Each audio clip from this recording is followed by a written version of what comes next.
Já, góðan og blessaðan daginn, ég heiti Bjarki Valur Viðarsson og með mér er Aron Mimi Gilvason. Ronny Gonni heitir hann.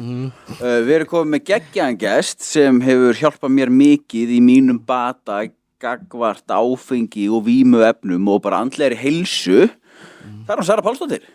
Vertu velkomin. Takk fyrir að bjóða mér, gaman að vera komin. Það ekki? Gaman að sjá þig aftur. Já, sömuleiðis maður. Mér þykir ógurlega vænt þig, sko. Já, takk fyrir það, sömuleiðis. Margt búið að breytast, mikið af hlutu búin að ske. Þú ert búin að vera nóg í fjölmiðlum, í viðtölum. Já, einmitt.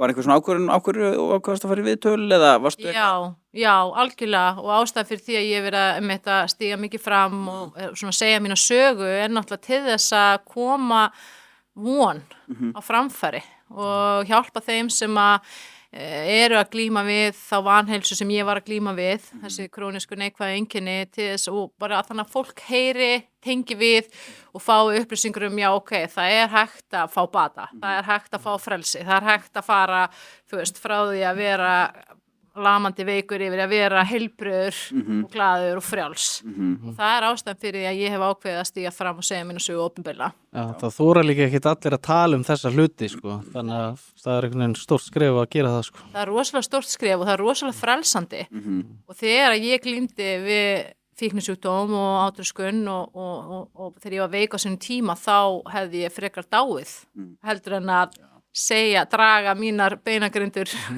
fram út úr skápnum og sína þær af því að það var svo mikið skömm í mér og núna þegar ég er búin að fá frelsi frá þessari skömm og ég er búin að byggja upp mitt sjálfstraust og sjálfsöryggi að þá þori ég að koma til dyrana eins og ég er klædd. Ég þori að segja frá þessu og ég finn að það styrkir mig. Já.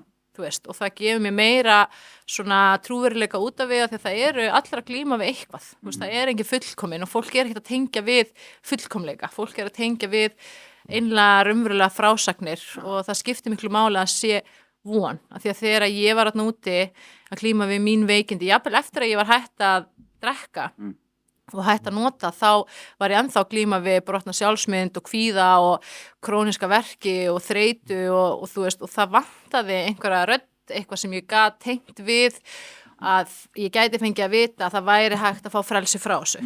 Það væri hægt að ég þyrfti ekki að vera bara eitthvað sjúkdómsfórnarlamb það sem eftir væri og líka bara plan og aðstoð við að brjótast út úr þessu. Já.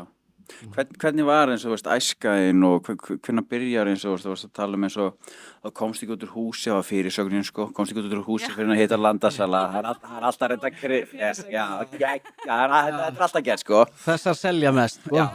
Já, þetta er allt snýst það núna, sko. En hvernig var eins og æskan hjá þér og veist? En það sem er kannski þetta styrlað er einmitt að þetta er satt. Já. Og ég var það veik á tímabili að ég komst þegar ekki út úr húsinu til að hitta landasalar sko.